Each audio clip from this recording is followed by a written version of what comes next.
Movie की शुरुआत में एक बिल्डिंग को दिखाते हैं जिसमें आग लगी होती है और पूरी बिल्डिंग धुएं से भरी होती है। हमारा हीरो किम उस बिल्डिंग से एक बच्ची को बचाता है और उसे एक रस्सी की मदद से ला रहा है। तभी उस रोप में भी आग लग जाती है और किम का साथी उसे अपना हाथ पकड़ने को कहता है, पर इतने में रस्सी पूरी तरह से जल जाती है और वे दोनों ही धड़ करके नीचे गिर जाते हैं। तभी हमें किम के गिरने का स्लो मोशन दिखाते हैं। गिरते वक्त उसकी आंखों के सामने बचपन से लेकर अब तक उसकी लाइफ में जो भी हुआ होता है वो सारे दृश्य आते हैं। नीचे गिरकर उसकी आंखें खुल जाती हैं और वो सोचता है शुक्र है मुझे कुछ नहीं हुआ, और वो देखता है कि वो बच्ची भी सुरक्षित होती है और अपने पेरेंट्स के पास भाग रही होती है। अब वो उठता है और उस बच्ची के पास जाकर उसका नाम पूछता है कि आपका नाम क्या है, पर कोई उसको देखता ही नहीं। वो हैरान हो जाता है कि मुझे कोई देख क्यों नहीं रहा। इतने में कोई उसका नाम पुकारता है, शायद उसी बच्ची ने मुझे बुलाया होगा। ऐसा सोचकर वो उस लड़की से कहता है, मेरा नाम किम है, तुम्हारा नाम क्या है बेटी। इस बार भी कोई उसे मुड़कर नहीं देखता। इन सबको क्या हो गया है, ऐसा सोचकर वो दूसरी ओर देखता है जहाँ दो लोग खड़े होते हैं। उनमें से एक है हाय जो ऊंचे कद का आदमी है और उसने कोट पहना होता है। दूसरी ओर एक लड़की है जो दिखने में बहुत ही क्यूट है और जिसका नाम है ली, और यहाँ ली ने ही किम को पुकारा होता है। उसे देखकर किम कहता है कि वहाँ क्यों खड़े हो तुम लोग, दिखता नहीं हर जगह आग लगी है, तुम्हारे सर पर कुछ गिर गया तो। एक तरफ किम ये सब कह रहा होता है और दूसरी ओर दिखाते हैं कि किम के सारे साथी वहाँ दुर्घटना में मरे हुए अपने साथी को घेर कर मातम मना रहे हैं, और वो मरा हुआ आदमी और कोई नहीं वो किम ही होता है। ये देखकर किम चौंक जाता है, पर हे और ली ऐसे खड़े होते हैं जैसे उन्हें इन सबसे कोई फर्क ही नहीं पड़ता। तभी ली कहती है कि हम कुल मिलाकर 3 लोग हैं। मरने के बाद जब तुम परलोक पहुंचोगे तब वहाँ 49 दिन तुम पर 7 केसेस चलेंगे और उन 7 केसेस में हम तीनों तुमको बचाएंगे और तुम्हें पुनर्जीवन दिलाएंगे। ये सब हम इसलिए कर रहे हैं क्योंकि तुम एक पैरागन हो जो दूसरों की जान बचाने के लिए अपनी जान से खेलता है। ऐसी घटना 420 साल बाद अभी घटी है, तो हम हैं तुम्हारे गार्डियंस। इतने में है कहता है मैं असिस्टेंट सिक्योरिटी स्पेशलिस्ट हूँ। अपना इंट्रोडक्शन के बाद वो किम से कहता है तुम कंफ्यूज हो गए ना कि तीसरा आदमी कौन है। वो तीसरा आदमी है कैप्टन गैंगरिम। वो तुम्हारे क्रियाक्रम के लिए गए हैं, पर जहाँ तक मुझे पता है वो खाने के लिए गए होंगे। इस तरह वो मजाक कर रहा होता है। फिर दिखाते हैं कि आसमान से साइक्लोन जैसा कुछ आता है जो किम को खींच ले जाता है। तभी किम रियलाइज करता है कि अब वो बिल्कुल मर चुका है और उसकी आत्मा ऊपर जा रही होती है। फिर भी उसे विश्वास नहीं होता। वो चिल्लाने लगता है कि मैं अपनी माँ को देखना चाहता हूँ, उससे अभी बात करना चाहता हूँ, पर वो साइक्लोन उसको खींचकर ऊपर ले जा रहा होता है। कट करके गैंगरिम को दिखाते हैं जो गार्डियंस का कैप्टन है। जैसा है ने कहा था बिल्कुल उसी तरह गैंगरिम खाना खा रहा होता है। लगता है उसे खाना अच्छा नहीं लगा इसलिए वो थोड़ा खाकर उठ जाता है। तभी वो किम की माँ को देखता है। किम का भाई सुयोंग उसकी माँ के पास जाता है और माँ से कहता है कि चलो माँ हमारे जाने का वक्त हो गया है। कट करके दिखाते हैं कि किम परलोक पहुंच चुका है और वहाँ गेट ऑफ आफ्टर लाइफ यानी परलोक का गेट के बाहर खड़ा है। वहाँ मरे हुए लाखों लोगों की भीड़ लगी हुई होती है। तभी ली अनाउंस करती है कि ये देखो पैरागन आया है, सब साइड को हो जाओ और उसे आने दो। तभी वहाँ गैंगरिम भी आ जाता है। फिर ली एक पर्ची उठाती है और वहाँ रखी एक मूर्ति के मुंह में डालती है। जैसे ही पर्ची अंदर जाती है उस गेट पर एक बड़ा सिंबल नजर आता है। इसे देखकर ली खुशी से उछलने लगती है और किम से कहती है तुम जरूर 49 दिन चलने वाले 7 केसेस में पास हो जाओगे। और फिर पहले केस की सुनवाई के लिए उस गेट से अंदर जाते हैं। कट करके दिखाते हैं अंदर एक बड़ा ब्रिज है। ब्रिज के दोनों ओर ज्वालामुखी का लावा फैला हुआ होता है। अगर जरा भी बैलेंस मिस हो गया तो लावा के अंदर गिरकर राख होना पड़ेगा। तीनों उस ब्रिज पर चलकर जा रहे होते हैं। तभी हे किम से पूछता है तुम ठीक से सोचकर बताओ तुमने कभी किसी का खून तो नहीं किया, फिर हमें इस हेल ऑफ मर्डर यानी कत्ल के नर्क में क्यों लाया गया है। किम कहता है कि उसने ऐसा कुछ भी नहीं किया। इतने में ली कहती है पर यहाँ तो उसी को लाया जाता है जिसने किसी का खून किया हो। अब गैंगरिम एक्सप्लेन करता है कि कुल मिलाकर 7 पाप होते हैं और इन्हीं 7 पापों का हिसाब गेट के अंदर किया जाता है। कौन सा केस पहले आएगा ये कोई नहीं जानता। ये सिर्फ कोइंसिडेंस की बात है कि किम को पहले कत्ल के नर्क में लाया गया है। तभी किम कहता है कि मैंने तो कीड़े मकोड़ों तक को कभी कोई नुकसान नहीं पहुंचाया है। इतने में गैंगरिम कहता है खून का मतलब ये नहीं कि तुम डायरेक्ट किसी को मार डालो। अगर तुम्हारे किसी भी काम से किसी की जान गई हो तो वो भी खून ही माना जाएगा। तभी ली आंखें बंद करके किम के सारे कर्मों को स्कैन करके देखती है। अभी पता चल जाएगा कि तुमने किसी का खून किया है या नहीं। कट करके हमें एक फ्लैशबैक दिखाते हैं जिसमें किम अपने साथ काम करने वाले एक आदमी को मरने से बचा नहीं पाता। इस तरह किम उस आदमी का मौत का कारण बन गया होता है। अब कट करके दिखाते हैं जहाँ किम खड़ा होता है वहाँ एक सर्कल बनता है और वो जगह अलग होने लगती है। नीचे लावा भरा हुआ होता है और उसमें कई लोग गिरकर तड़प रहे होते हैं। उनमें से कई लोग किम के पास आकर उससे मदद मांगते हैं कि प्लीज हमारी मदद कीजिए।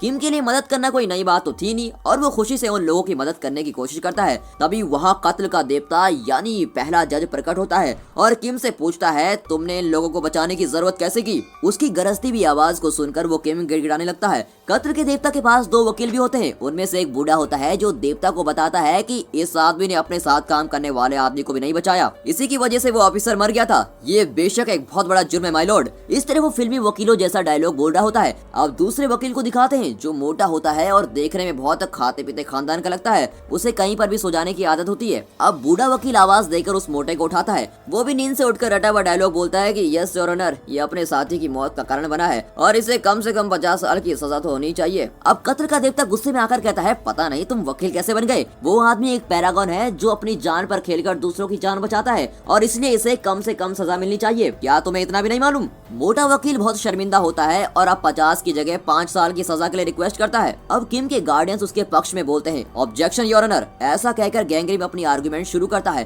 तभी हमें फिर से एक फ्लैशबैक दिखाते हैं जिसमें किम का साथी ऑफिसर उससे कहता है कि तुम मेरी फिक्र छोड़ो और दूसरे लोगों को जान बचाने की कोशिश करो। इसके बाद किम उस ऑफिसर को वहीं छोड़कर जाता है और उस फायर एक्सीडेंट में फंसे हुए 8 लोगों की जान बचाता है। गैंग्रिम में सारी डिटेल्स कत्ल के देवता को बता रहा होता है। ये सुनकर कत्ल का देवता कन्विंस हो जाता है और कहता है, तुमने अपने साथी को नहीं बचाया, ये तुम्हारी गलती जरूर थी, पर उस दिन तुमने 8 लोगों को जो बचाया इससे मैं काफी खुश हूँ और तुम्हारी कोई गलती थी भी नहीं। इस पहले इम्तिहान में तुम पास हो और तुम अगले केस की सुनवाई के लिए आगे बढ़ सकते हो। अब कट करके दिखाते हैं कि किम और उसके गार्डियंस अगले केस के लिए दूसरे देवता के पास जा रहे होते हैं। तभी ली कहती है, अगले केस में तो तुम बहुत आसानी से पास हो जाओगे क्योंकि अब हम जिनके पास जा रहे हैं वो है आलसी लोगों को सजा देने वाली देवी। पर तुम तो अपनी ड्यूटी के लिए हमेशा बहुत दौड़ भाग करने वाले आदमी हो, इसलिए तुम इस इम्तिहान में आसानी से पास हो जाओगे और कोई दिक्कत भी नहीं होगी। एक्चुअली तुम हमारे 48वें पैरागन हो। अगर हम तीनों ने 49 पैरागन को पुनर्जीवन दिलवा दिया तो हमें भी पुनर्जीवन मिल जाएगा। ली की इन्हीं बातों के बीच वो लोग अगले देवता के गेट पर पहुंच जाते हैं। अंदर जाकर किम के गार्डियंस उसकी खूब प्रशंसा करते हैं कि किम ने सभी की मदद की है, उसने अपने बारे में नहीं सोचा, वो हमेशा दूसरों की भलाई करता है, अपनी ड्यूटी में भी खूब मेहनत करता है, एटसेट्रा एक्स्ट्रा बोलते रहते हैं।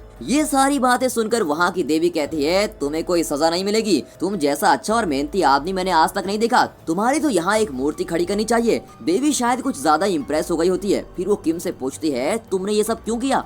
अब किम तो दूध का धुला हुआ है और सच के सिवा उसको कुछ बोलना आता नहीं। वो कहता है कि मैंने ये सब पैसों के लिए किया था। बस फिर क्या? गार्डियंस की सारी मेहनत पर पानी फिर गया होता है। देवी गुस्से में आकर कहती है, सिर्फ पैसों के लिए तुमने ये सब किया, तुम्हें सजा जरूर मिलेगी। ऐसा कहकर वो उस लड़की की बोट को अलग कर देती है जिस पर किम खड़ा हुआ होता है। वो अकेला उस पर बहुत दूर जा रहा होता है। वो जिस ओर जा रहा होता है वहाँ भारी पत्थरों से बनी एक मशीन चल रही होती है जिसके नीचे हजारों लोग कुचल रहे होते हैं। उसे देखकर किम बहुत घबरा जाता है। तभी गैंग्रिम और हे उसे बचा लेते हैं और उस देवी से पूरी बात बताते हैं कि उसने ऐसा क्यों किया था। एक्चुअली किम की माँ बहुत बीमार थी। इतना ही नहीं, उसके भाई की कॉलेज फीस भी बहुत ज्यादा थी, इसलिए किम को दिन रात एक करके काम करना पड़ता था। इसलिए उसने कहा था कि वो पैसों के लिए ये सब कर रहा था। इस तरह किम के गार्डियंस उस देवी को पूरी कहानी विजुअल में दिखाते हैं। विजुअल देखकर देवी फिर से मेहरबान हो जाती है और कहती है, बच्चे तुम सचमुच अच्छे इंसान हो, लो मैं तुम्हें इस एग्जाम में पास करवाती हूँ। इस तरह किम अब 2 केस में पास हो जाता है और अब अगले की ओर बढ़ते हैं। कट करके दिखाते हैं कि वे तीसरे गेट की ओर एक बोट में जा रहे होते हैं। तभी वहाँ कई मॉन्स्टर्स उन पर हमला करते हैं, पर गैंग्रिम और उसके साथी उनसे खूब लड़ते हैं और किम को उनसे बचाते हैं। तभी गैंग्रिम किम से कहता है कि तुम्हारे परिवार में कोई मर गया है और उसकी आत्मा धरती पर ही घूम रही है, उसी की वजह से ऐसे मॉन्स्टर्स हम पर अटैक कर रहे हैं। अगर ऐसा ही चलता रहा तो पुनर्जीवन के लिए दिया गया टाइम जल्दी खत्म हो जाएगा,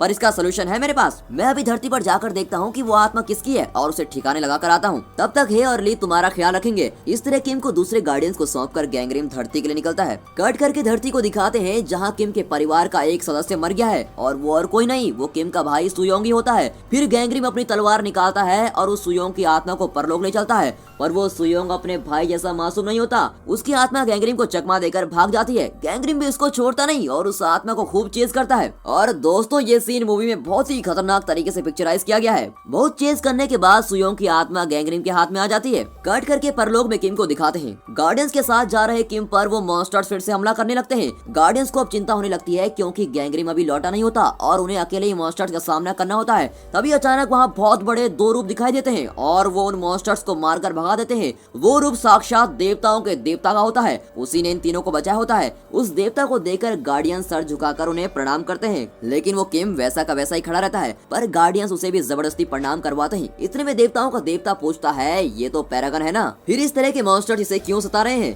तभी गार्डियंस कहते हैं कि इस सिचुएशन को ठीक करने के लिए हमारा कैप्टन धरती पर जा चुका है और जल्द से जल्द सब कुछ ठीक करके वापस लौट आएगा। तो देवता कहता है, ठीक है, काम जल्दी जल्दी हो जाना चाहिए। जो आत्मा इस तरीके से घूम रही चाहिए उसको जल्दी से ठिकाने लगवाओ। देवता की बात सुनकर किम टेंशन में आ जाता है क्योंकि उसके परिवार का सदस्य ही मरा होता है। गुस्से में वो देवताओं के देवता का शर्ट पकड़ता है और उसे डांटता है। ये देखकर गार्डियंस टेंशन में आ जाते हैं कि ये कर क्या रहा है और जल्दी से किम को देवता से दूर करते हैं। फिर वे देवता से माफी मांगते हैं पर देवता किम को कुछ नहीं करता। वो गार्डियंस को जरा सा डांटता है कि ये आदमी पागल है क्या, इस तरह क्यों बिहेव कर रहा है। फिर देवता वहाँ से चला जाता है। कट करके दिखाते हैं कि अब वे अगले जज के पास पहुँचते हैं। वहाँ एक लड़की लॉलीपॉप खा रही होती है। एक्चुअली वही यहाँ की देवी है जो दूसरों को धोखा देने वालों के केस की सुनवाई करती है। और वहाँ भी एक वकील होता है। वो किम को फंसाने की पूरी कोशिश करता है और कहता है इस आदमी ने एक छोटी बच्ची के साथ धोखा किया है। ये उस बच्ची को उसके डैडी की तरह लेटर्स भेजता रहा। एक नहीं, दो नहीं, पूरे 98 लेटर्स भेज चुका है। इसी एक वजह से इस आदमी को सजा मिलनी चाहिए। किम भी मान जाता है और कहता है हाँ वो बहुत छोटी बच्ची थी, इसीलिए उसका दिल रखने के लिए मैंने उसे लेटर्स भेजे थे। इस पर लॉलीपॉप वाली देवी जो खुद बच्ची है वो किम को सजा सुनाती है। सजा ये होती है कि किम का जीभ काट दिया जाए। गार्डियंस कुछ भी नहीं कर पाते और गैंग्रिम भी अभी धरती से नहीं लौटा था। अब गार्डियंस किसी तरह गैंग्रिम को कांटेक्ट करते हैं। गैंग्रिम अपना माइंड ली के माइंड से लिंक करता है और उसके द्वारा बोलने लगता है। वो कहता है कि हमें ये केस लड़ने का एक आखिरी मौका दीजिए। किम ने न सिर्फ उस लड़की को लेटर्स भेजे थे बल्कि अपनी खुद की माँ को भी 15 साल तक ये झूठे लेटर्स भेजता रहा। उन लेटर्स को पढ़ते पढ़ते इसकी माँ, जिसे डॉक्टर्स भी जवाब दे चुके थे, वो बिल्कुल ठीक हो गई थी और घर से दूर रहकर भी अपनी माँ को खुश रखने के लिए उन्हें झूठे लेटर्स लिखता रहा कि माँ मैं बहुत खुश हूँ, मेरी शादी हो चुकी है और मैं बहुत अच्छी जिंदगी जी रहा हूँ। ये सब पढ़कर इसकी माँ बहुत खुश हो गई थी। बिल्कुल इसी तरह का असर उस छोटी बच्ची पर भी था जिसको इसने लेटर्स लिखे थे। अपने पापा के मर जाने के बाद वो बहुत दुखी थी। इसके लेटर्स पढ़कर वो बहुत खुश होती थी और अपने दुख से बाहर आ गई थी। इसी तरह से गैंग्रिम किम की पूरी सच्चाई बताता है। सारी सच्चाई सुनकर लॉलीपॉप देवी कहती है किम तुम सच में बहुत भले मानुस हो, तुम्हें अभी यहाँ से पास करवाती हूँ और तुम अगले केस की तरफ बढ़ सकते हो।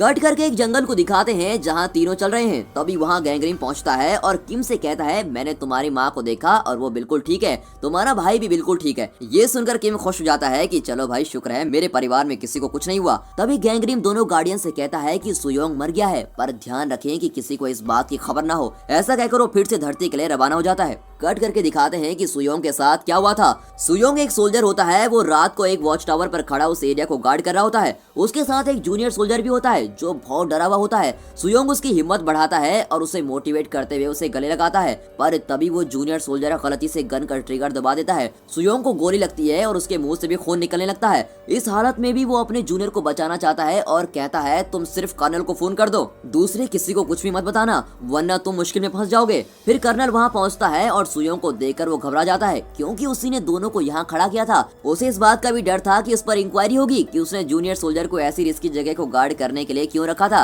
इन सब बातों से बचने के लिए उस जूनियर सोल्जर के साथ मिलकर वो एक प्लान करता है कि सुयोंग को कहीं दफना देना चाहिए। कट करके किम को दिखाते हैं। अब वो तीनों अटलांटिक जैसी किसी बर्फीली जगह पर चल रहे होते हैं। तभी अचानक वहाँ स्नो स्टॉर्म होने लगता है और कई अड़चने भी आने लगती है। किम पूछता है मेरे परिवार में तो सब ठीक है पर इस तरह की अड़चने क्यों आ रही है।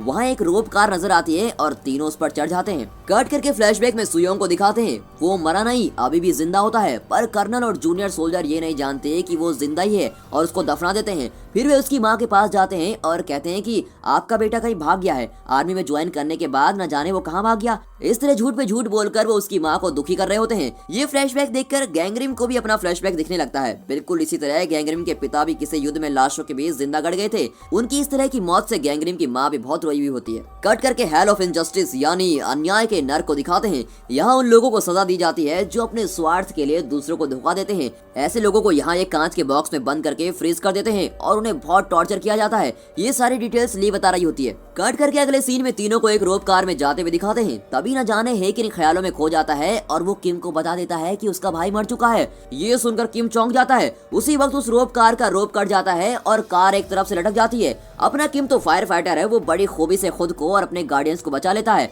अब वो ठान लेता है कि वो पुनर्जीवन पाकर ही रहेगा। कट करके दिखाते हैं कि अब गैंग्रिम उस जगह पर खड़ा होता है जहाँ सुयोंग को दफनाया गया था। तभी हे आता है और पूछता है कि आप यहाँ क्या कर रहे हैं। उस आत्मा को मिटाना ही तो आपका काम है, पर यहाँ बेकार वक्त क्यों बर्बाद कर रहे हैं। उसका गुस्सा देखकर गैंग्रिम भी गुस्से में आ जाता है और फिर दोनों में झगड़ा हो जाता है। गैंग्रिम चिल्लाता है कि यहाँ मैं सीनियर हूँ या तुम्हें मेरे ऑर्डर्स मानने पड़ेंगे, मुझसे सवाल करने का तुम्हें कोई हक नहीं। अपना काम मैं अच्छी तरह जानता हूँ और तुम अब जाओ और अपना काम संभालो। हे भी बिना सवाल किए वहाँ से चला जाता है। कट करके दिखाते हैं कि किम और गार्डियंस अगले गेट के अंदर जा रहे हैं। ये जगह हेल ऑफ बिट्रायल यानी विश्वासघात का नर्क है। यहाँ भी एक देवी जज है। एक पैरागन होने के नाते किम को यहाँ फ्री पास मिल जाता है। इस इम्तिहान में भी किम बिना ज्यादा मेहनत किए पास हो जाता है। कट करके दिखाते हैं कि गैंगरिम धरती पर उस जूनियर सोल्जर को देखता है जिसने गलती से सुयोंग पर गोली चलाई थी। कर्नल ने उस सोल्जर को कुछ दिन की छुट्टी दी होती है और पैसे दे दिए होते हैं और कहता है जाओ मजे करो, तब तक यहाँ सब ठीक हो जाएगा और तुम्हारा जी भी हल्का हो जाएगा। ये दृश्य सुयोंग की आत्मा देख रही होती है। कट करके दिखाते हैं कि वो सोल्जर एक पब में जाकर खूब पीकर एंजॉय कर रहा होता है। सुयोंग की आत्मा उसे मारने की कोशिश करती है पर गैंगरिम को वहाँ देखकर वो आत्मा वहाँ से भाग जाती है, पर गैंगरिम उसका लगातार पीछा करता है और आखिर में उसे पकड़कर एक बिल्डिंग से बांध देता है। फिर गैंगरिम उससे कहता है देखो तुम जो करने जा रहे हो वो बिल्कुल गलत है। अगर तुम बदला न लेने का वादा करो तो मैं तुम्हें पुनर्जीवन दिला सकता हूँ, तुम कुछ दिन सब्र करो। आत्मा कहती है मैंने कितनी तकलीफें सही है इसका तुम्हें बिल्कुल भी अंदाजा नहीं है, मैं तो उन लोगों से बदला जरूर लूंगा। ऐसा कहकर वो आत्मा फिर से एक बार गैंगरिम से बचकर भाग जाती है। कट करके उस सोल्जर को दिखाते हैं जो सीधे कर्नल के पास वापस जाता है और कहता है मुझसे ये सब नहीं होगा, मैं बहुत ही गिल्टी फील कर रहा हूँ, मैं मर जाना चाहता हूँ। कर्नल उसे डांटता है तुम ये क्या बकवास कर रहे हो, ये उतना बड़ा पाप भी नहीं जितना तुम समझ रहे हो। इस तरह उसे समझाकर वहाँ से भेज देता है। ये सब कुछ सुयोंग की आत्मा देख रही होती है। कट करके किम और गार्डियंस को दिखाते हैं। गैंगरिम कह रहा होता है कि सुयोंग की आत्मा बहुत जिद्दी है, यहाँ सब कुछ ठीक चलने के लिए ये जरूरी है कि उसकी आत्मा को खत्म कर दिया जाए। ये सुनकर किम दौड़कर चला आता है और गैंगरिम के पैरों पर गिरता है कि प्लीज मेरे भाई को कुछ मत करना, उसे भी यहाँ लाकर पुनर्जीवन दिला दीजिए ना। इस तरह किम गैंगरिम से विनती करने लगता है। कट करके दिखाते हैं कि धरती पर रात हो चुकी है। तब वो जूनियर सोल्जर किम के घर जाता है और किम की माँ के सामने शराब पीने लगता है। ये देखकर किम की माँ दरवाजा बंद कर देती है। फिर वो सोल्जर एक पर्ची घर के अंदर डालकर वहाँ से भाग जाता है। किम की माँ उसे खोलती है तो उसमें एक मैप होता है जिसमें एक जगह पर एक्स मार्क होता है और एक्स मार्क वाली जगह पर सुयोंग को दफनाया गया था। कट करके दिखाते हैं कि जूनियर सोल्जर खुद को फांसी लगाने की कोशिश कर रहा होता है। ये दृश्य गैंगरिम और सुयोंग की आत्मा दोनों ही देख रहे होते हैं। तब सुयोंग उस सोल्जर के बारे में समझ जाता है और उसे यकीन हो जाता है कि इसने अनजाने में ही गोली चलाई थी और उस घटना के बाद बेचारा बहुत ही पछता रहा होता है। इसे मैं मरने नहीं दूंगा। ऐसा सोचकर सुयोंग की आत्मा गैंगरिम से उस आदमी को किसी तरह बचाने को कहती है। तब गैंगरिम उससे कहता है कि मुझसे प्रॉमिस करो कि तुम मेरी बात मानोगे तभी मैं इसे बचाऊंगा। सुयोंग की आत्मा मान जाती है। फिर गैंगरिम उस सोल्जर को बचा लेता है। कट करके दिखाते हैं कि किम को हेल ऑफ आइसलैंड आया गया है। यहाँ पत्थर के दो रूप खूब लड़ रहे होते हैं। उनमें से एक पत्थर बड़ा है और दूसरा छोटा है। बड़ा पत्थर छोटे पत्थर को खूब पीट रहा होता है। इस दृश्य का मतलब यह है कि बचपन में किम ने अपने छोटे भाई को खूब पीटा होता है। तब उसकी माँ बहुत बीमार थी। उस वक्त किम ने अपनी माँ की जान लेने की कोशिश भी की थी। सुयोंग ने उसे रोकने की कोशिश की होती है और इसी वजह से किम ने सुयोंग को खूब पीटा होता है। भाई को खूब पीट कर किम घर छोड़कर भाग गया होता है। ये सब जानने के बाद हेल ऑफ आइसलैंड का देवता कहता है इसको तो सजा जरूर मिलनी चाहिए। फिर किम को सजा के लिए तैयार किया जाता है। अब ली गैंगरिम से मदद मांगती है और गैंगरिम फिर से उसके माइंड से लिंक करता है और ली के माध्यम से बोलने लगता है। वो कहता है कि यह हमारा लास्ट गेट नहीं है, इसके आगे भी एक गेट है जिसे हमें पार करना है। इन इल्जामों का हिसाब किताब हम उस 7वें आखिरी गेट पर कर लेंगे। देवता गैंगरिम की यह बात मान जाता है और कहता है कि अगर उस आखिरी गेट पर ये सारे इल्जाम सही साबित हुए तो किम की सजा दुगनी हो जाएगी और यही नहीं तुम तीनों को भी कभी पुनर्जीवन नहीं मिलेगा और तुम्हारी सारी पावर छीन ली जाएंगी। गार्डियंस कुछ देर सोचते हैं और आखिर में फिर मान ही जाते हैं। कट करके धरती पर गैंगरिम को दिखाते हैं। वो सुयोंग की आत्मा को उसी के शरीर में जाने को कहता है। उसकी आत्मा वैसे ही करती है और सुयोंग जिंदा हो जाता है। कट करके किम की माँ को दिखाते हैं जो उस मैप को लेकर सुयोंग को ढूंढ रही होती है। वो कर्नल के पास जाती है और उसे मैप दिखाकर कहती है मेरा बेटा कहीं नहीं भागा है, वो इसी जगह पर है। इस पर कर्नल शॉक हो जाता है और वो किम की माँ को वहाँ से भगाने की कोशिश करता है। ये देखकर सुयोंग क्या चुप बैठने वाला था, वो फिर से आत्मा का रूप ले लेता है और कर्नल को साइक्लोन की तरह अटैक करने लगता है। गैंगरिम भी उसे कंट्रोल नहीं कर पाता और हे को अपनी मदद के लिए बुलाता है। दोनों मिलकर बड़ी मुश्किल से सुयोंग को शांत करवाते हैं। कट करके दिखाते हैं कि अब किम आखिरी गेट के अंदर जा चुका है। यहाँ का जज है देवताओं का भी देवता। ये वही देवता है जिसकी शर्ट पकड़कर किम ने बुरी तरह से उसको डांटा होता है और यही आखिरी जज भी होता है और वो किम को झट से सजा सुनाने लगता है। गैंगरिम पूछता है हे देवता बिना सुनाए कि आप सजा कैसे सुना सकते हैं? तो देवता कहता है इसने अपनी माँ की जान लेने की कोशिश की थी। इतना ही नहीं इसने अपनी गलती के लिए अपनी माँ से माफी भी नहीं मांगी थी। इसे सजा देने के लिए इससे बड़ी और क्या वजह हो सकती है? तभी ली बीच में बोलती है कि उसने सिर्फ मारने की तो कोशिश की थी, मारा तो नहीं था। इतना ही नहीं ये बात उसकी माँ जानती नहीं कि इसने ऐसी हरकत की थी और ये उसका बचपना था जिससे किसी को भी नुकसान नहीं पहुँचा है। देवता बिगड़ जाता है और कहता है कि कौन कहता है उसकी माँ को नहीं पता? उसकी माँ उस वक्त होश में थी पर दिल से वो माँ उसी वक्त मर चुकी थी जब उसे पता चला होगा कि उसका बेटा उसकी जान लेने की कोशिश करता है। मैं इसे जरूर सजा दूंगा। इन सब के बीच किम को जब पता चलता है कि उसकी माँ उस वक्त होश में थी और उसकी सारी हरकतें देख रही थी, उसका तो पूरा शरीर सुन्न हो जाता है। वो चीख चीख कर रोता लगता हुआ देवता के पैर में गिर पड़ता है और उससे कहता है, मुझे किसी तरह मेरी माँ से मिलवा दीजिए प्लीज, मैं उनसे माफी मांगना चाहता हूँ, ये मेरी आखिरी ख्वाहिश है। उसका रोना धोना देवता को जरा भी कन्विंस नहीं करता और वो कहता है, तुम्हारे पास 15 साल का टाइम था पर तुमने अपनी माँ से माफी मांगने के लिए कुछ पल भी नहीं निकाल पाए। मरने के बाद तुम सोच रहे हो कि माँ से माफी मांगनी है। ऐसा कहकर देवता किम पर बहुत ही गुस्सा होता है। कट करके दिखाते हैं कि सुयोंग और गैंगरेम नीचे धरती से किम और देवता की बातें सुन रहे होते हैं। कट करके देवताओं के देवता को दिखाते हैं जिसके चारों ओर भूकंप हो रहा होता है। तभी वहाँ की मिट्टी में किम की माँ का रूप दिखता है। एक्चुअली सुयोंग की आत्मा उसकी माँ के सपने में जाकर कहती है कि माँ मैं अब तुमसे नहीं मिल पाऊंगा, अब मुझे परलोक में नौकरी मिल गई है। इस पर उसकी माँ रोते हुए उसे विदा करती है। तब सुयोंग माँ से कहता है, तुम्हें याद होगा कि कई साल पहले किम भैया ने तुम्हें जान से मारने की कोशिश की थी, तुम शायद भूल भी गई होगी, पर किम कई सालों से इस बात पर पछता रहा है। बचपन में की गई उस गलती के लिए वो वहाँ दिन रात काम कर रहा था और हमें पैसे भी भेज रहा था। वो हर दिन उस बात को सोचकर मर रहा है। इस तरह सुयोंग किम के बारे में अपनी माँ को बता रहा होता है। उसकी माँ कहती है, मुझे उससे कोई शिकायत नहीं है, गलती तो मेरी थी कि मैं तुम दोनों की देखभाल ठीक तरीके से नहीं कर पाई, मुझे माफ कर दो बेटा, प्लीज माफ कर दो। ऐसा कहकर वो सुयोंग को गले लगाकर रोने लगती है। ये पूरा दृश्य परलोक में किम, गार्डियंस और वो देवताओं का देवता देख रहे होते हैं। इस पर किम अपनी माँ के रूप को गले लगाकर खूब रोने लगता है और अपनी माँ से माफी मांगता है। ये देखकर वहाँ सबकी आंखें भर जाती हैं और वहाँ खड़े वकील तो फूट फूट कर रोने लगता है। आखिर में देवताओं का देवता उस कागज को फाड़ देता है जिसमें किम की सजा लिखी हुई होती है और वो कहता है कि जब तुम्हारी माँ ही तुम्हें माफ कर चुकी है तो हम तुम्हें कैसे सजा दे सकते हैं, और फिर तुमने सच्चे दिल से माफी मांगी है और तुम्हारी माँ ने भी तुम्हें सच्चे दिल से माफ कर दिया है, इसलिए मैं तुम्हें पुनर्जीवन देता हूँ, तुम सारी परीक्षाएं पास कर चुके हो। और इस तरह किम को पुनर्जीवन मिल जाता है और वो पहले जैसे हो जाता है। फिर किम ली का शुक्र अदा करता है और वहाँ से निकलता है। कट करके धरती पर गैंगरेम को दिखाते हैं। उसके हाथ में एक टिकट होता है जो कि सुयोंग का टिकट होता है। ये बिल्कुल वैसा ही टिकट होता है जैसा किम के लिए निकला था। ये देखकर हे चौंक जाता है और कहता है, इसको भी पैरागन का टिकट देंगे आप? अगर इस सुयोंग को पैरागन के टिकट पे हम परलोक में ले गए तो हमें पहले गेट में भी एंट्री नहीं मिलेगी और हमें वहाँ से बाहर भगा देंगे, और आप हैं कि इसको पैरागन वाला टिकट देना चाहते हैं। इस तरह वो गैंगरेम की टांग खींचता है। इस पर गैंगरेम कहता है, मैं तुम्हारा सीनियर हूँ, याद है कि नहीं, यहाँ सिर्फ मैं ऑर्डर दे सकता हूँ और तुम्हारा काम है सिर्फ उसे फॉलो करना। इस पर हे बिगड़ कर कहता है, ये पहली बार है जब मैं आपको उल्टा जवाब दे रहा हूँ, इससे पहले मैंने आपकी कभी बात टाली है क्या? उसका सवाल सुनकर गैंगरेम सोच में पड़ जाता है। तभी उसे रियलाइज होता है कि एक बार पहले जब हे ने उसका ऑर्डर फॉलो करने से इनकार किया था